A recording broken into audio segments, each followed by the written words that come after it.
Hello friends, एक बार आपका फिर से स्वागत है इलेक्ट्रिक ट्रेड थ्योरी की लाइव क्लास में। आज अपन पढ़ेंगे सेफ्टी एसेसरीज, सुरक्षा सामग्रियाँ। मतलब अपन जैसे कोई भी विद्युत सप्लाई घरों के अंदर विद्युत फिटिंग जैसे अपनी रहती है या उद्योगों के अंदर रहती है या कोई बड़े उद्योग सेंटर या बड़े कोई सेमिनार हॉल हो तो उसमें विद्युत सप्लाई अपन जैसे रहती है तो उसमें सुरक्षा क्या क्या रखनी चाहिए। उसमें विद्युत सप्लाई से जैसे कोई उद्योग है, कोई मकान है, उसमें आग लगने का खतरा वगैरह, यदि शॉर्ट सर्किट हो जाए उसमें या ओवरलोड धारा आ जाए तो उसे आग वगैरह लग सकती है। उसको रोकने के लिए अपन उसमें विद्युत परिपथ के अंदर कौन से सुरक्षा उपकरण लगाते हैं, इसके बारे में अपन विस्तृत पढ़ेंगे। सुरक्षा सामग्रियाँ, सुरक्षा सामग्रियाँ किसे कहते हैं? वे सामग्रियाँ जो वैद्युतिक उपकरणों व परिपथ को जो वैद्युतिक उपकरणों व परिपथ को व वोल्टता के नुकसान को परिपथ जो वैद्युतिक उपकरणों व परिपथ को उच्च धारा व वोल्टता के नुकसान से बचाती है,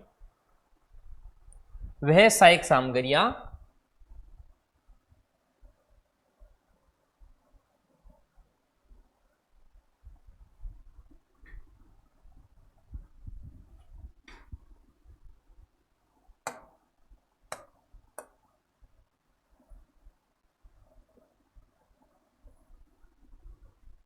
सुरक्षा सामग्री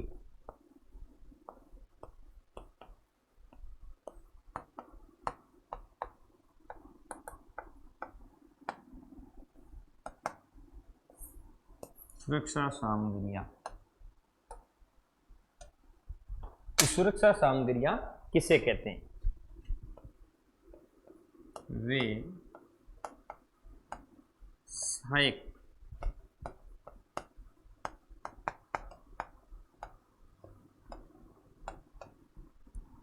वह सहायक सामग्रियां जो वैद्युतिक उपकरणों व परिपथ को जो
बचाती, तो वे सहायक सामग्रियां जो वैद्युतिक उपकरणों व परिपथ को उच्च धारा एवं वोल्टता के नुकसान से बचाती, उच्च विद्युत धारा एवं वोल्टता के नुकसान से बचाती है, सहायक सामग्रियां कहलाती है। और यहाँ सेफ्टी सामग्रियां बोलते। इसके उदाहरण के रूप में आप क्या लिख सकते हो? जैसे फ्यूज है, एमसीबी है। उदाहरण क्या लिख सकते हो इसका? उदाहरण अपन यदि लिखना चाहें, फ्यूज, एमसीबी इत्यादि, ऐसे ऐसे करके अपन आगे पढ़ते हैं। आगे अपना कौन सा है, फ्यूज है, एमसीबी, इसके बारे में अपन विस्तृत चर्चा करते हैं।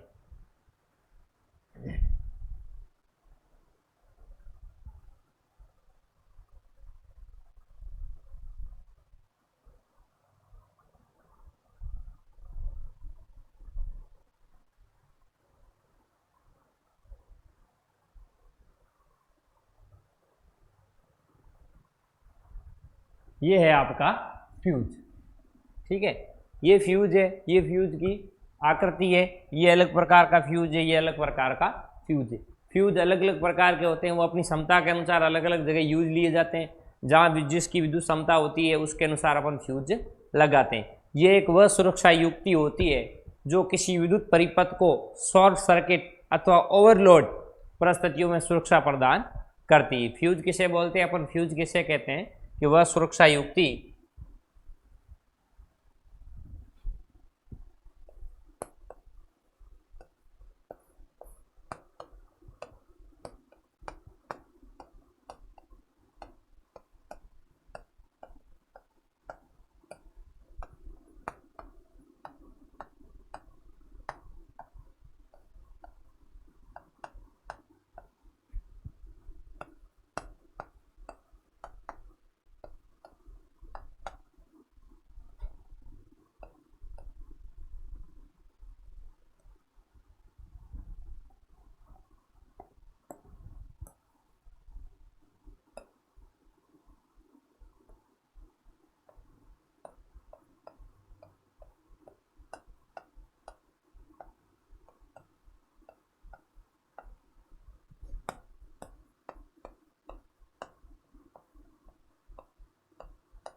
ये आपके फ्यूज की परिभाषा। ओवरलोड या शॉर्ट सर्किट स्थिति में उसकी क्या करती है, सुरक्षा करती है।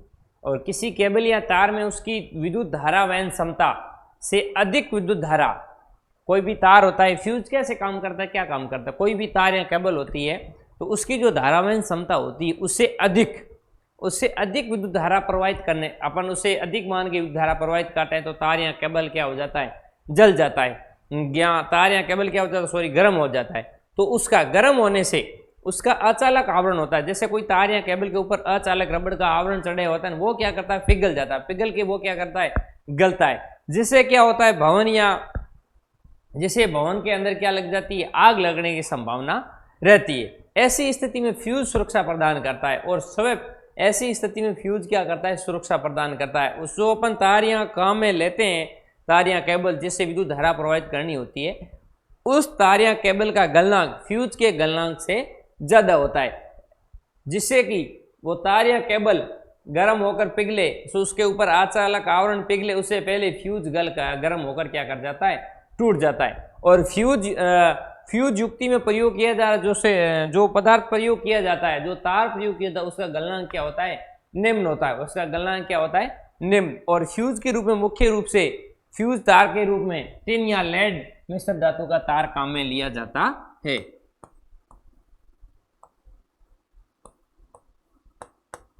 फ्यूज तार बराबर टिन प्लस लेड, दोनों मिश्र धातु, दोनों को मिला के जो मिश्र धातु बनती है उस मिश्र धातु का तार काम में लिया जाता है। अब जैसे इसके बाद में अपन एल्यूमिनियम तार भी काम में लेते हैं, तांबे का तार भी प्रयोग किया जाता है। इसकी विद्युत धारा वहन क्षमता क्या होती है, तीनों की पृथक पृथक होती है। जैसे ये टिन या लेड का, एक एल्यूमिनियम का, एक तांबे का, इनकी जो विद्युत धारा वहन क्षमता होती है वो क्या होती है, अलग अलग होती है। इससे आगे अपन पढ़ते हैं सर्किट ब्रेकर। क्या पढ़ते हैं, सर्किट ब्रेकर।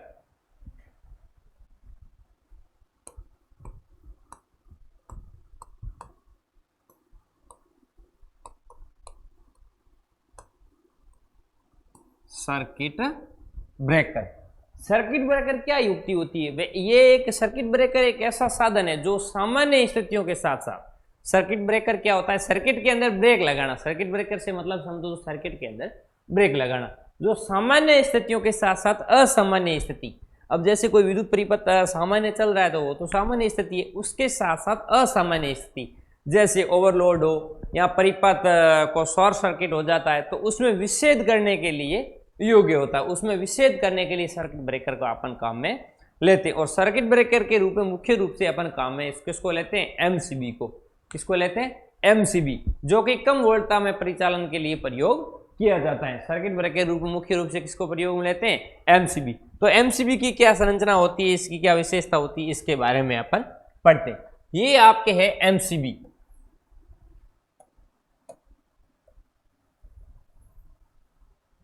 ये आपकी है एमसीबी।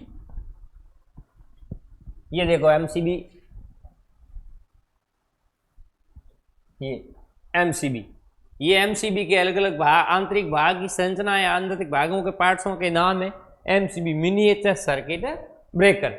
एमसीबी का full form miniature circuit breaker. MCB कितने प्रकार की होती है, ये कैसे काम करती है, ये फ्यूज तार इससे अच्छा होता है या एमसीबी अच्छी होती है, इसके बारे में अपन विस्तृत पढ़ेंगे। इससे पहले मैं आपको दिखा देता हूँ, ये एमसीबी का चित्र है और ये डायग्राम इसके अंदर देख लो, ये अलग अलग एमसीबी के भाग है। अपन को ये पार्ट से ये आंतरिक भाग नहीं दिखता, पैक किया हुआ था, अपन को ये जैसे ऑपरेटर दिखता है, इससे अपन एमसीबी ट्रिप होती है तब इसको वापस ऑन कर देते हैं, ऑन करते हैं ऊपर करते हैं और ट्रिप होती नीचे हो जाती है, ठीक है। इसमें एक फिक्स्ड कॉन्टैक्ट होता है और एक मूविंग होता है, थर्मल प्रोटेक्शन बी मेटल होता है। ये देखो ये इसके अलग अलग क्या है भाग है, ये अपर टर्मिनल है, ये लोअर टर्मिनल है। इसके बाद में अपन जैसे एमसीबी के बारे में पढ़ते हैं। अब जैसे एक अपन फ्यूज लगाते हैं, फ्यूज भी क्या करता है, परिपथ को ट्रिप करता है, और एमसीबी भी क्या करती है, परिपथ को बंद कर देती है, परिपथ को विच्छेद कर देती है। लेकिन एमसीबी सामान्य उपयोग में होने वाले फ्यूज तार या पुनः तार लगाने वाले फ्यूज तार की अपेक्षा क्या होता है, अधिक सुरक्षित होता है। जैसे अपन कोई भी आगे उपकरण उसमें ओवरलोड हो गया, ओवरलोड धारा आ रही, या कोई उपकरण गल रहा है, या कोई उपकरण आगे शॉर्ट सर्किट हो गया, तो उस टाइम क्या होती है, एमसीबी ट्रिप हो जाती है। उस टाइम फ्यूज होता है तो वो भी गलकर टूट जाता है, लेकिन उसको वापस बांधना वगैरह ज़्यादा समस्या रहती है। इससे क्या होता है, एमसीबी को वापस उस परिपथ को अलग करके एमसीबी को अपन आसानी से चालू कर सकते हैं, या फिर एमसीबी वो उस परिपथ को अलग करके वापस एमसीबी को अपन लगा सकते हैं। और एमसीबी की एक विशेषता ये होती है कि एमसीबी में किसी भी भाग की मरम्मत नहीं की जाती। एमसीबी के किसी भी भाग की मरम्मत नहीं कर सकते अपन, एमसीबी की ये विशेषता होती है।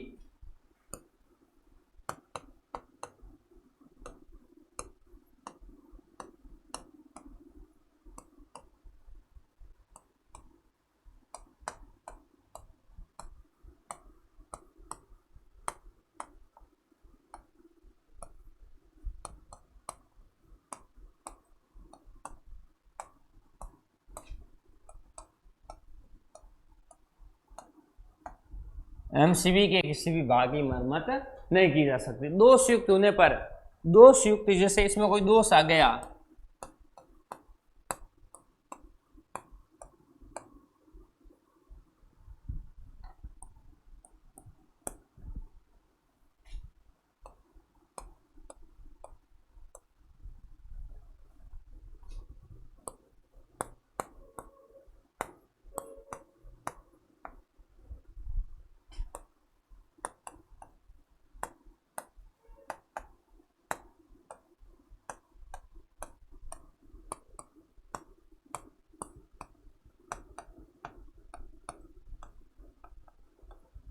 दोष युक्त होने पर इन चीजों का बदला जाता है।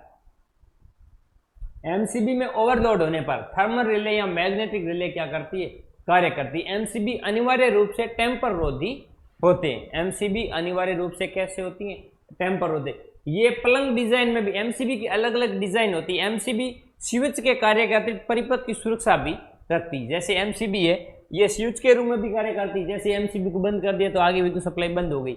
ये स्विच के साथ साथ एमसीबी एक स्विच का कार्य भी करती है, स्विच के साथ साथ परिपथ की सुरक्षा भी एमसीबी करती है। एमसीबी का लाभ यह है कि शॉर्ट सर्किट होने पर परिपथ में, एमसीबी से अपन को ये लाभ है कि परिपथ जैसे शॉर्ट सर्किट हो जाए या परिपथ में ओवरलोड होने पर ये परिपथ को स्वयं क्या कर देती है, बंद कर देती है या परिपथ को तोड़ देती। छोटे घरों में 10 एम्पियर से 16 एम्पियर तक की एमसीबी लगानी चाहिए।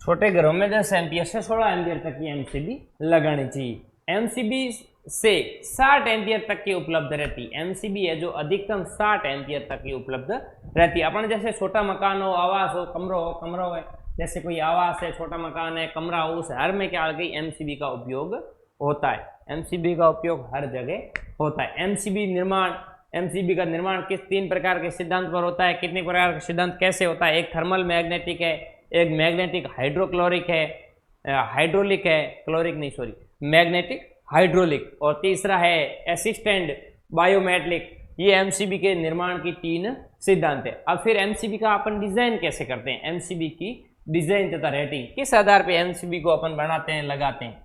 एमसीबी अधिकतम है जो 60 एम्पियर तक होती है। अधिकतम।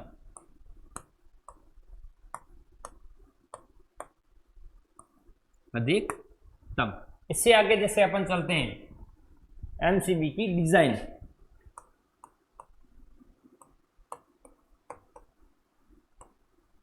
एमसीबी की डिजाइन क्योंकि एमसीबी को अपन किस आधार पे बनाते हैं, किस तापमान क्या होना चाहिए, क्या सिस्टम। एमसीबी साधारणतः 25 डिग्री एम्बिएट तापमान, 25 डिग्री सेल्सियस एम्बिएट तापमान, 25 डिग्री सेल्सियस एम्बिएट तापमान एमसीबी है जो इसका तापमान है, जो 25 डिग्री सेल्सियस एम्बिएट तापमान, और पोल्स व करंट के रेटिंग के अनुसार, और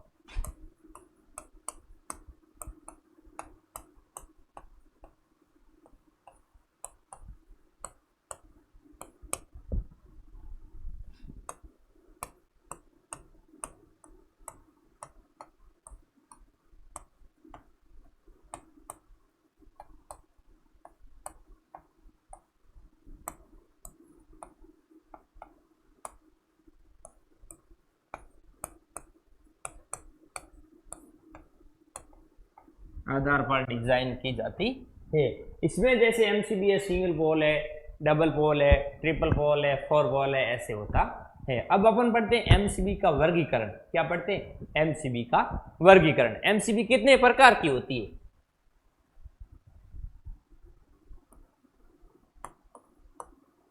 एमसीबी का वर्गीकरण।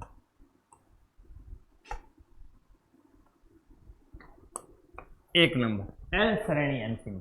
कैसी? एल श्रेणी।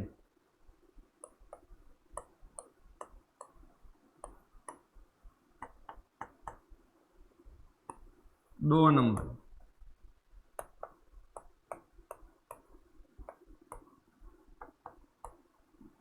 जी श्रेणी एमसीबी। कैसी? जी श्रेणी। 3 नंबर डीसी श्रेणी।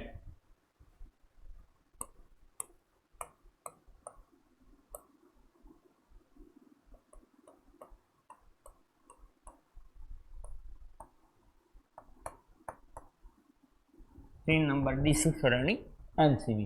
ये एल श्रेणी, जी श्रेणी और डीसी श्रेणी। एल श्रेणी, एल श्रेणी ये सुरक्षा एवं रजिस्टिव भार के लिए प्रयोग की जाती है। ये सुरक्षा एवं रजिस्टिव भार,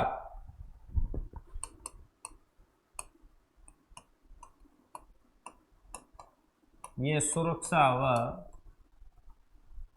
रजिस्टिव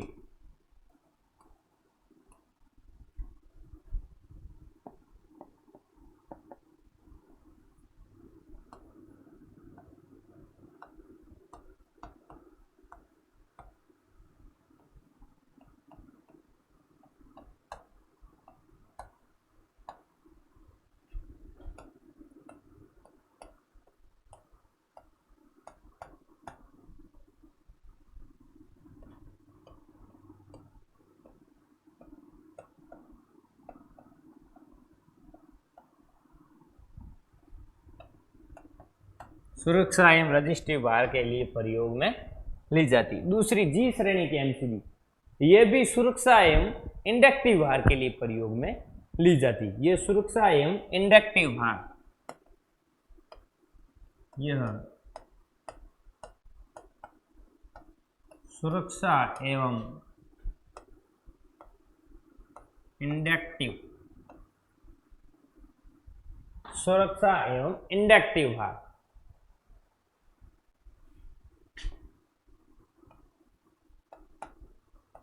इंडक्टिव भार के लिए प्रयोग में ली जाती। उसके बाद में डीसी श्रेणी, ये 220 वोल्टेज डीसी के लिए उपयोग में ली जाती। 220 वोल्ट, इसका उपयोग 220 वोल्टेज डीसी वोल्टेज के लिए किया जाता है। इसका उपयोग है जो 220 वोल्टेज, 220 वोल्टेज डीसी के लिए किया जाता है।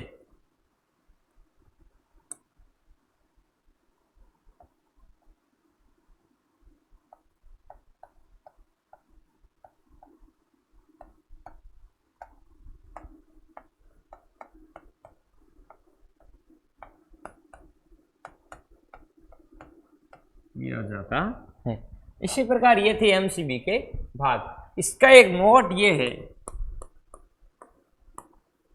नोट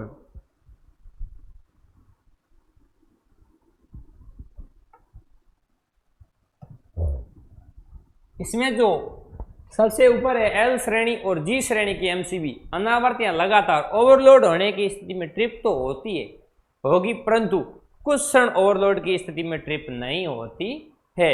एल व जी श्रेणी की एमसीबी,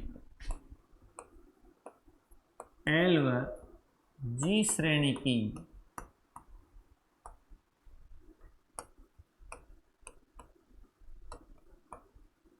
एमसीबी ओवरलोड पर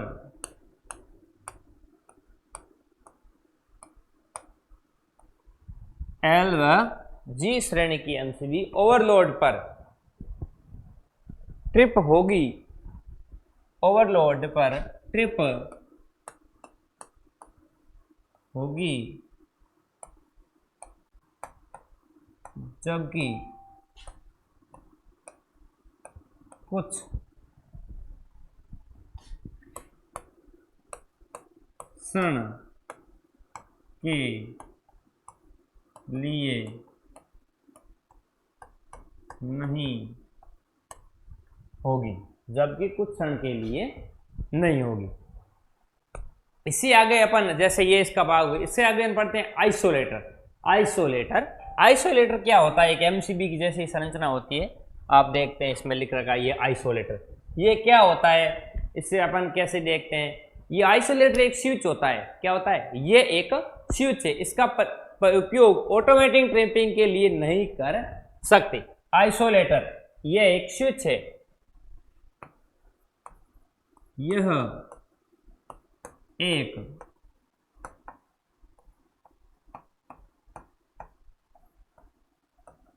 स्विच होता है, ये एक स्विच होता है।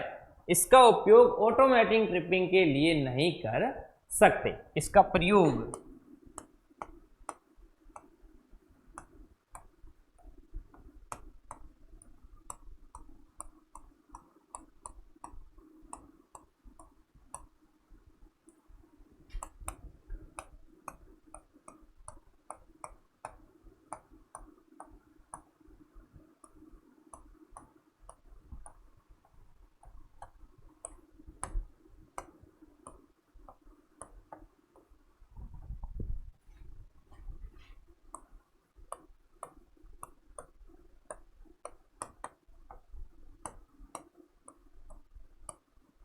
इसका प्रयोग ऑटोमेटिक ट्रिपिंग के लिए नहीं कर सकते अपन।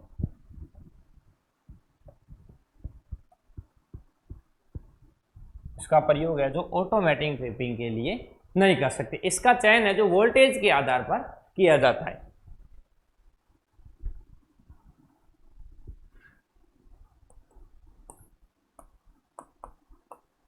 इसका चयन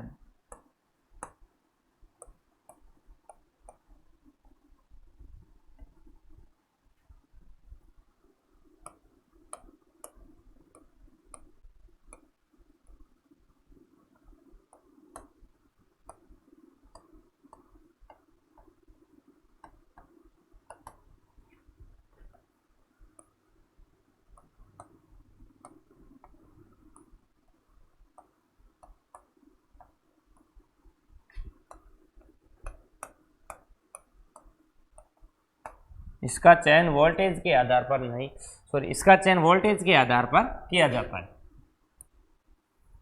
इसका चयन वोल्टेज के आधार पर किया जाता है। स्विच पर यह स्विच घर की पूरी वायरिंग को एक साथ संयोजन व एक साथ वियोजन के लिए काम में लिया जाता है। ये एक स्विच की तरह काम करता है। इस स्विच से घर की पूरी वायरिंग को एक साथ संयोजन कर सकते हैं, वह एक साथ वियोजक करने के लिए काम में आता है। ये एमसीबी से पहले लगा होता है। इसकी नोब अधिकतर लाल, इसकी नोब होती है जो ये है ना, ये अधिकतम किस कलर की होती है? लाल रंग की होती है। इसको अपन घर में लगाते कहाँ है? इसको जो अपन एमसीबी लगाते हैं उससे पहले। क्यों लगाते हैं उससे पहले? क्योंकि ये एक स्विच ऐसी युक्ति होती है, इससे पूरे घर की लाइट को अपन काट सकते हैं और पूरे घर की जैसे विद्युत परिपथ होता है उसको संयोजन कर सकते हैं पूरे घर का, और उसको वियोजन कर सकते हैं। जो एमसीबी होती है वो अलग अलग रूम की अलग अलग होती है, लेकिन ये जैसे मीटर से आगे वायर आता है, तार आती है, जो केबल आती है, उससे उसमें अपन एमसीबी लगाते हैं, उससे पहले इसको लगाते हैं। इसको लगाने से पूरे घर की सप्लाई को एक साथ अपन ऑन कर सकते हैं और एक साथ अपन ऑफ कर सकते हैं। इससे अगले वाला अपन नेक्स्ट क्लास में पढ़ेंगे। तब तक के लिए धन्यवाद, नमस्कार।